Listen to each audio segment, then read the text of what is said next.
me, one of the values that I had was growth opportunities.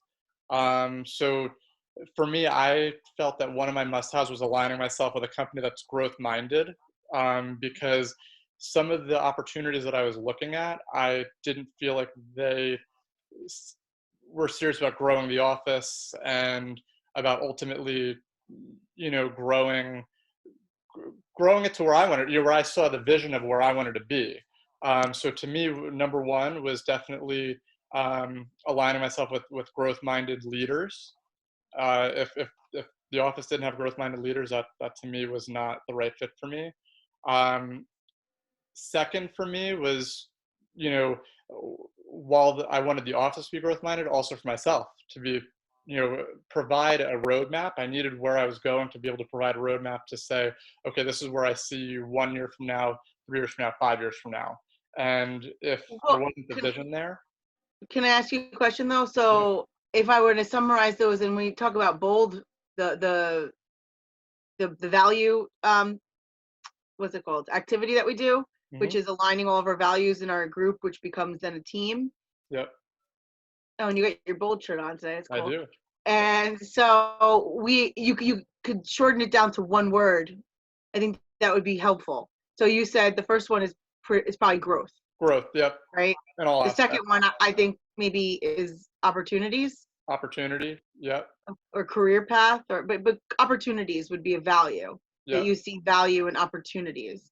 yep. Um, you I would know, I would say number three for me was really positive environment, so really positive energy. environment. Hmm. Environment was really important to me through that process, because one thing I realized as I was diving deeper, some of the things I didn't like in past experiences, and why the KPA and the career visioning process is so impactful is there were some things that I didn't realize I didn't like about jobs that I had in the past that Mm. it revealed itself through that process. And one of them And the was KPA is what?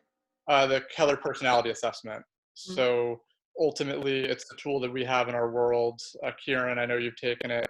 That really helps match what environments and what roles would be best for you. Mm-hmm. And so for me, yeah, going through that process, you go through the thought process interview, you go through validating the KPA, you go through the group interview, you go through the motivational interview, and all of that's very impactful, and really understanding. And I think it's important for every agent. This isn't just for leadership roles. This is just for agents to take and really be able to validate as an agent, what are your strengths? What, based on your personality type, what is going to be the best way for you to lead generate?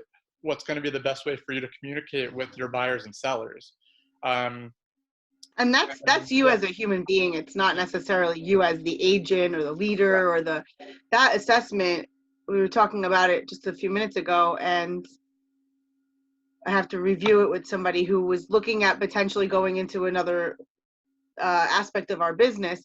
And so that assessment helps me explain why or why not it would be a fit, or where we would have some challenges. And so that person can see where their mismatches are and why that position might be stressful to them, hmm or why this position that they were never thinking of may actually seem like enjoyable and fulfilling because it's a great match on their behaviors. So Yes, and I think another thing that really comes out is not to settle for like less than what, like the values, like the five pillars that you have, or the five things that are most important to you. Don't compromise any of them, because I think uh, what a lot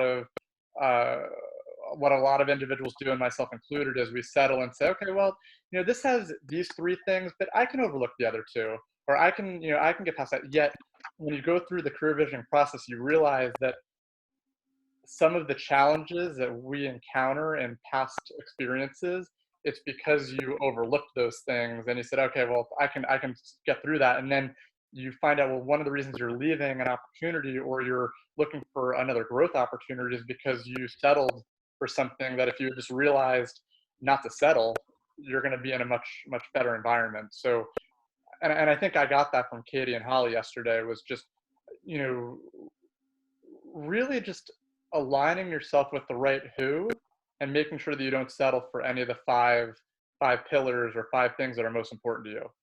And mhm. that's essential. Yeah.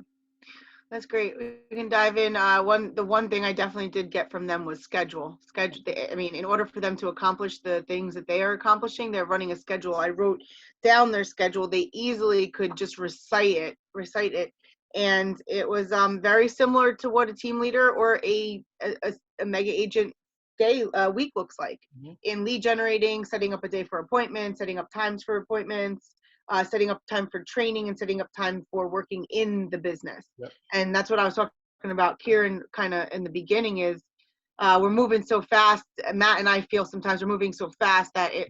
it'd be nice to have one day that we work in the business and we Yep. kind of dive into all this material that we're And Mary Beth, can I just say one more thing, just because another thing that actually struck me yesterday on the conversation with Katie and Holly was when they were talking about how they interact with people through Zoom. And yes.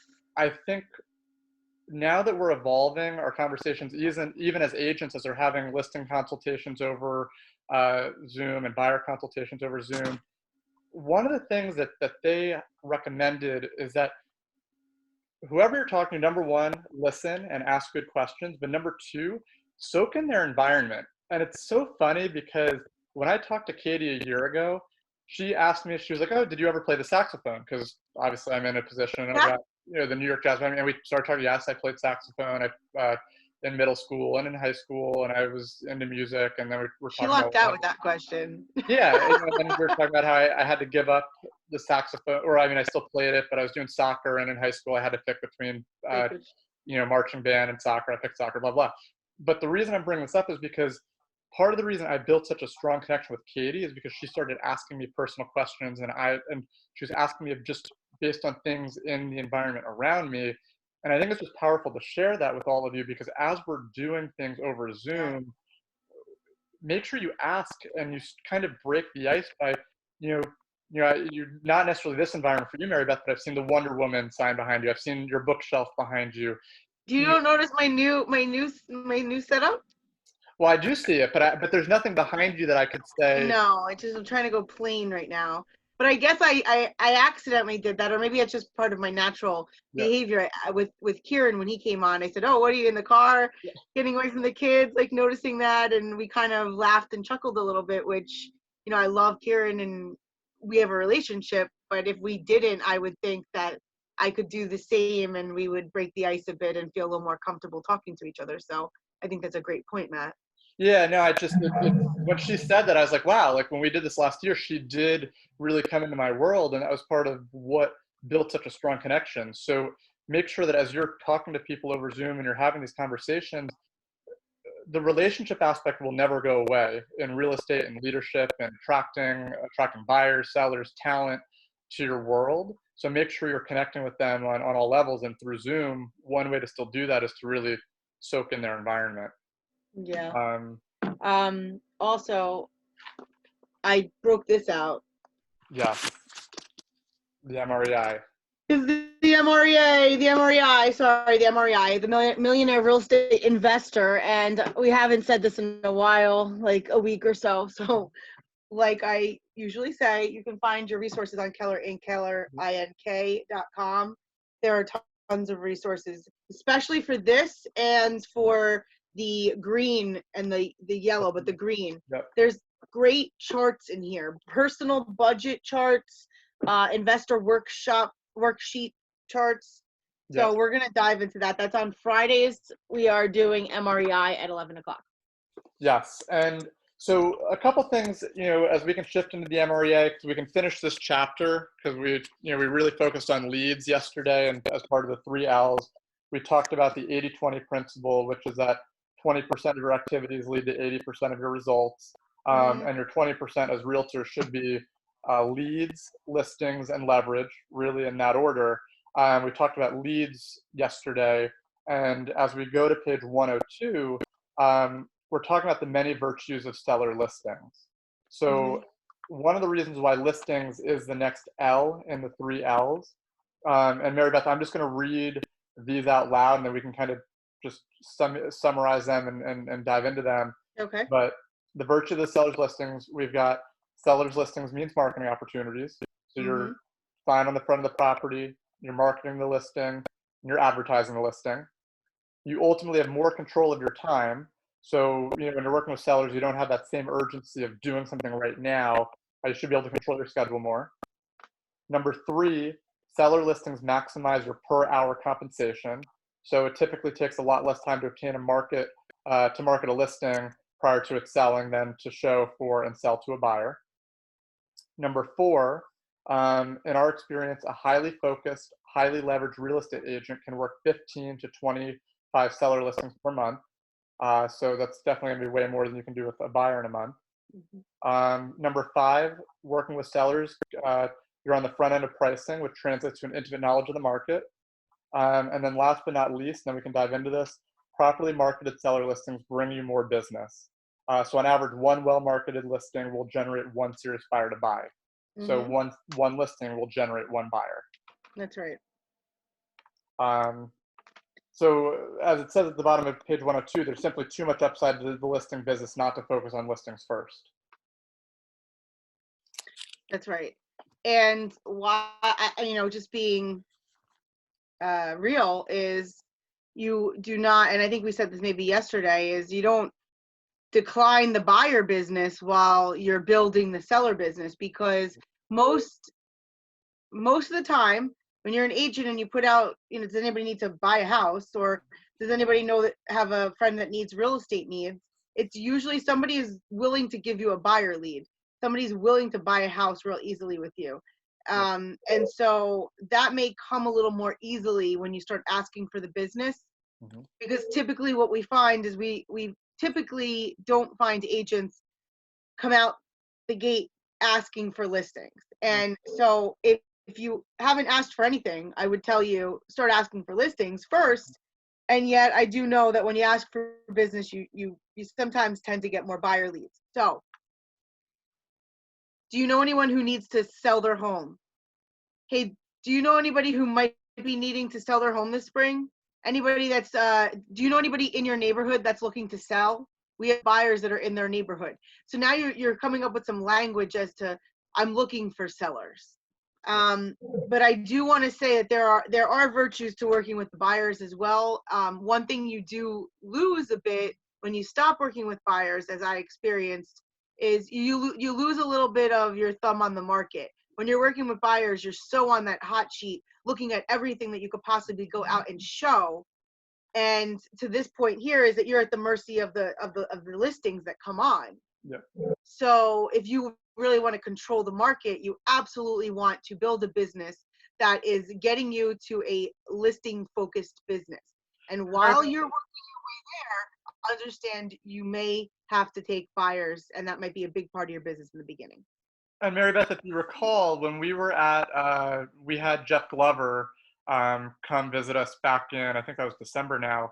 But Jeff Glover, December 13th. He had agents basically take out that white sheet of paper, divide the paper in half, and went through all the steps that you do with the seller and all the steps you do with the buyer.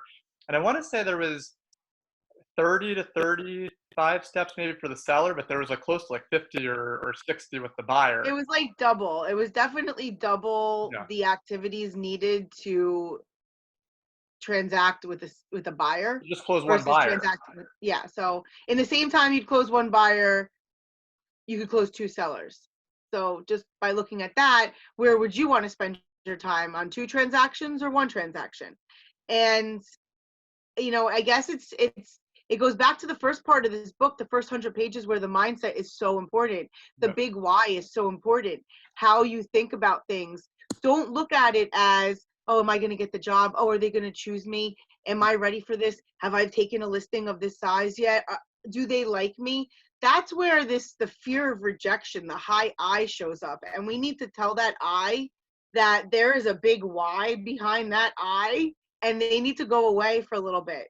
The D needs to come out, the C, the S, the connecting, because you will fear your way out of aiming to work a seller listing business.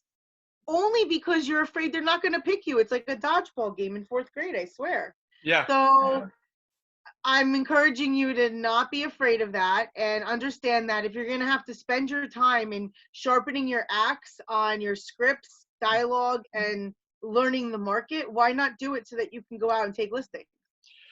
Look, So to the absolutely. And virtue. I think one of the things that they were talking about in the lead section, which also ties with the listing section, is that sometimes people get into that dip of, I've got all these leads or I have all these listings. I need to kind of take the foot off the gas pedal a little bit. And then, kind of once you get through those, reload back. Yet what Gary says in this section in particular is that you can never have too many leads. You can never have too many buyer leads. You can never have too many listing That's right. leads. That's right. Once you get to that point, which is really the last part of this chapter, the last part of this section, is that when you do get to that point, that's when you need to focus on hiring an admin, and then the admin to the buyer's agent, or hiring another admin before the buyer's agent. Yeah, and that we'll discuss a little more too in the organizational model, Exactly. which is one of the 4 modules.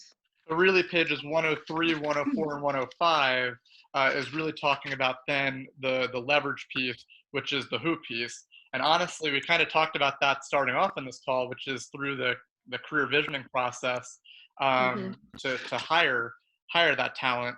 One thing I do want to say, because I really liked this line in terms of the leverage piece, finding great talent.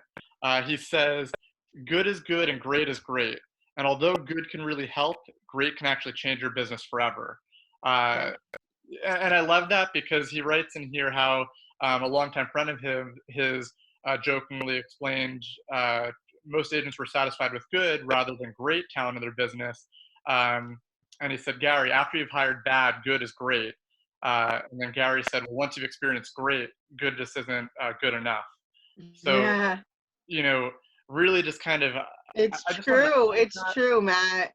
It's It's so so true. true. I mean, think about people that have come into our world, and like, would we want to take anything less than what the kind of people that we have in our world? Like, it's so there's a really great book called Good to Great. Mm-hmm. Those of you who have not, who is the author on it? J.W. Stillings or something. Good to Great. Anyway, the point with that is often if you're really good at something, it's almost like good robs you from great. Yep. In that you're showing up pretty great to everybody else, but you in your own personal competition know that you're really at like an 80 or 90%. If you went to 100%, you'd be showing up like super great. So we often we limit what we're capable of just because of our limiting beliefs and our comfort.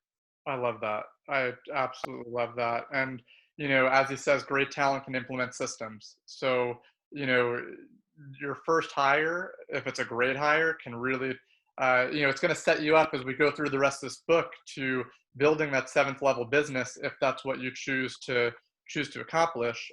Yet that first hiring great will enable all of that to happen. Yeah. So I mean, just in summing up the virtues Yep. of the seller's listings, Yep. In order to fully believe this, looking at number one, is to seller listings mean marketing. Marketing is going to be able to bring you validity in your sphere of influence.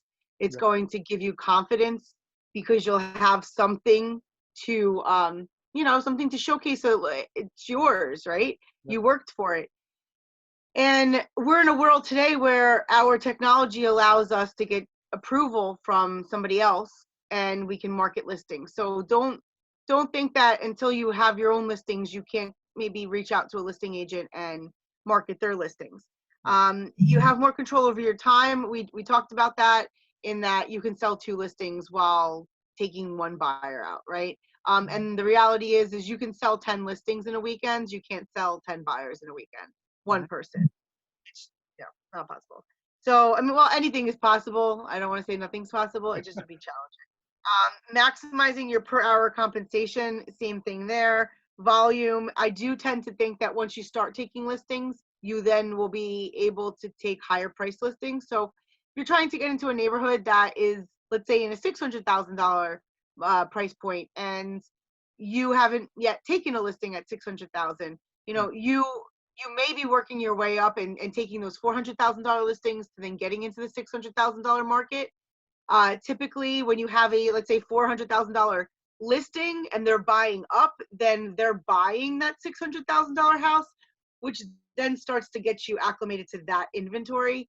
And once again, in the market that we're in with technology the way it is, you really have the ability to study all the markets. So if you really want it that bad enough, you can just start diving right into that $6 or $8 or $1 million market. The other thing you want to be careful with seller listings, because I hear a lot of this with agents, that, oh, I want to work the $1 million listings.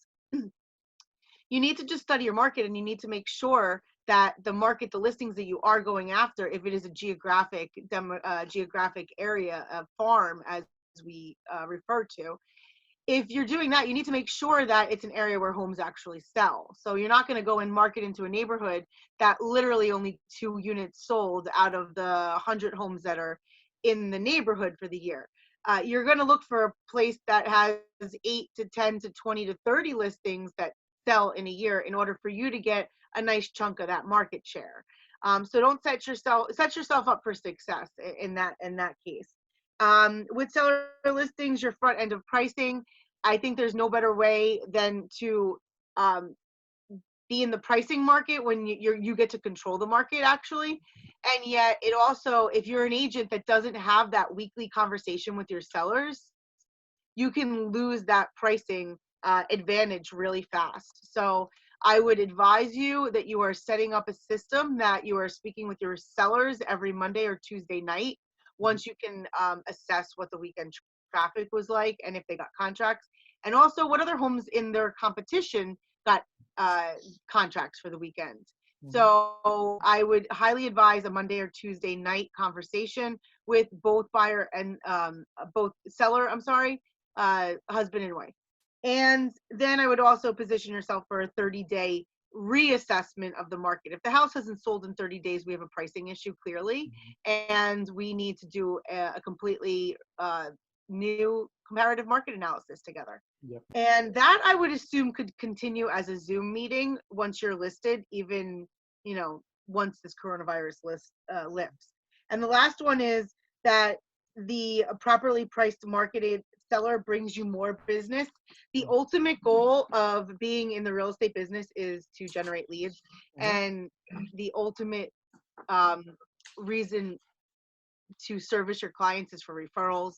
And so when you are marketing a property and you're so out of the market that nobody's looking at it, that also tells a story as well. And yet, while you're priced properly, or even if you have a strategy to actually underprice a hair to create maybe some urgency and some multiple offer situations, that also tells a story as well. So check yourself, and by looking like the best agent and giving that seller the price that they were looking for may not be the best way to win the listing market. And we, as you can see, are passionate about you taking listings. So please review your seller strategies and check yourself with these virtues. Yeah, so I think today we finished off the 3 L's, so leads, listings, and leverage. Tomorrow is Thursday, so we're going to be on page 107 tomorrow, which is the 8 goal categories of the millionaire real estate agent. So we'll go through what those 8 categories are. Once we finish tomorrow, that'll be the end of the Think a Million section in the MREA. And then Friday, we've got our MREI call, and then we'll be coming back on Monday with the Earn a Million. So we'll be transitioning out of Think a Million into Earn a Million. The last thing I just wanted to say for today, I just saw an email not too long ago from Nick, just saying that he cannot do his mortgage call today at 1, but that we'll be continuing with that next week. So Mary Beth, maybe you can go to the post office. Thank you, Matt, for being my schedule keeper. I will do that. Thank you. All right. Well, thank you guys for coming on today, and we'll see you guys tomorrow. Hopefully Facebook Live will work too, so we'll be able to stream it there as well. So okay. We'll see you in a bit. Okay. Bye.